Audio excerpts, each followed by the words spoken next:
ఎన్టీఆర్ జిల్లా కలెక్టర్ లక్ష్మీషా ఇంధన పొదుపును పక్కాగా పాటిస్తున్నారు. తన కార్యాలయానికి బ్యాటరీ సైకిల్పై కలెక్టర్ వచ్చారు. ఇంధన పొదుపు ప్రజలు భాగస్వామ్యం కావాలని పిలుపునిచ్చారు. ఈ బైక్లతో కాలుష్యం తగ్గుతుందంటున్న కలెక్టర్ లక్ష్మీషాతో మా ప్రతినిధి ప్రసాద్ ఫేస్ టు ఫేస్. దేశవ్యాప్తంగా ఇంధన పొదుపు చర్యలకు శ్రీకారం చుట్టాలంటూ నరేంద్ర మోడీ ఇచ్చిన పిలుపుతో ఆంధ్రప్రదేశ్ వ్యాప్తంగా కూడా అధికార యంత్రాంగం ప్రజాప్రతినిధులు కూడా ఇదే బాట పట్టారు. ఇందులో భాగంగా ఎన్టీఆర్ జిల్లా కలెక్టర్ లక్ష్మీషా కూడా గత 2 రోజుల నుంచి కూడా ఈవీ వెహికల్ ద్వారానే తన కార్యకలాపాలు కొనసాగిస్తూ ఉన్నారు.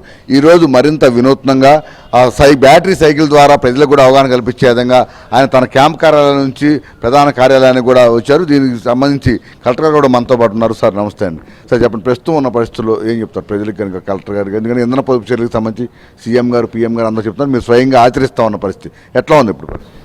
ఇది right time actually eco friendly life హ్యాబిట్ని అడాప్ట్ చేసుకోవడానికి.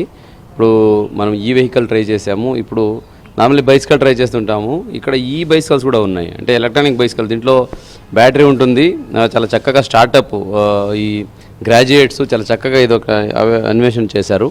దీంట్లో మనకు బైక్లో వెళ్ళినట్టే ప్రాపర్గా లైక్ స్పీడ్గా వెళ్ళవచ్చు. దాదాపు 40 కిలోమీటర్ 50 కిలోమీటర్ రేంజ్ ఉంది అని చెప్తున్నారు. కాస్ట్ కూడా ఇది రీజనబుల్గా ఉంది. ఇది మన లోకల్ ఇక్కడ వాళ్ళు ఇన్నోవేట్ చేసింది, మన విజయవాడ టీం ఇది. సో అందుకే ఇది ట్రయల్ చేసాం, చాలా బాగుంది. సో త్వరలోనే ఇప్పుడే మనం ఒక 3 వెహికల్స్ కొనుక్కొని ప్రతి వారము శుక్రవారము ఈ బైక్లో ఎలక్ట్రానిక్ సైకిల్లో ఆఫీస్కి వచ్చడానికి నేనైతే యూజ్ చేస్తాను. అలాగే మిగతా అధికారులు కూడా మోటివేట్ చేస్తాను.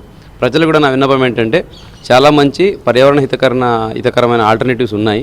దయచేసి దీన్ని మీరు అడాప్ట్ చేసుకోండి, దీన్ని ప్రాక్టీస్ చేసుకోండి. దీని ద్వారా పర్యావరణం కాపాడంతో పాటు మీ డబ్బులు కూడా అదా అవుతాయి. అలాగే లోకల్ ఇన్నోవేటర్స్ ఎవరైతే ఉంటారో యూత్స్, టెక్నీషియన్స్, వీళ్ళకి కూడా ఒక మంచి సపోర్ట్ ఉంటుంది. తాజాగా ఈ సైకిల్స్ అందుబాటులోకి వచ్చాయని ప్రతి మధ్యతరగతి ప్రజలకు కూడా 30,000 నుంచి అందుబాటులో ఉన్న నేపథ్యంలో ప్రతి ఒక్కరు కూడా వీటిని వినియోగించి ఇంధన పొదుపు చర్యల్లో భాగస్వాములు కావాలని జిల్లా కలెక్టర్ విజ్ఞప్తి చేస్తున్నారు.